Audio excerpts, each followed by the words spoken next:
Edo government don begin the awareness campaign for inactivated polio vaccine as Philip Shuaibu inspect Benin Airport say make dem dey follow COVID-19 protocols.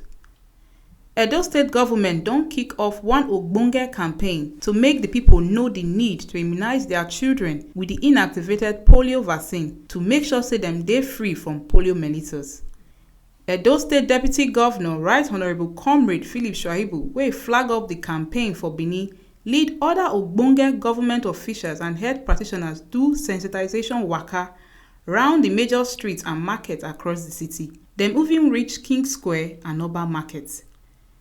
Shuaibu wey dey talk with Edo women on why dem need to vaccinate their children say the inactivated polio vaccine dey provide more immunity wey go cover other types of polio viruses.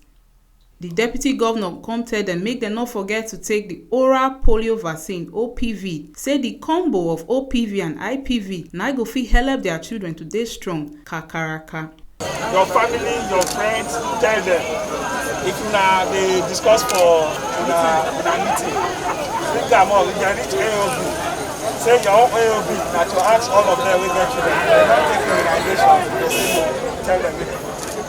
Oga Deputy carry waka go Benin Airport to check the things wey the airport management don put in place to stop the spread of the yamayama disease for the state. We came to enlighten you people of why we should be wearing face masks, when it was time for injection, the same one I could take injection, This time, there's this one they call Delta variant.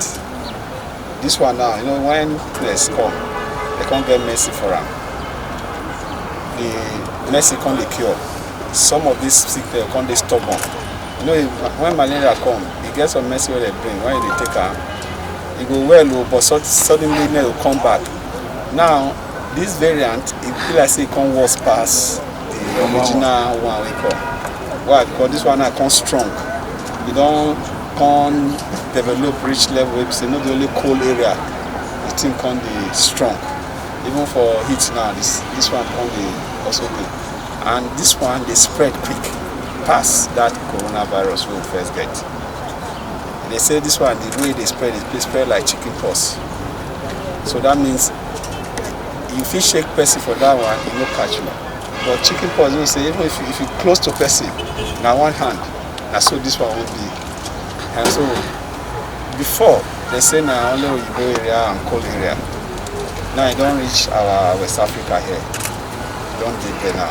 And that's what it happened for India.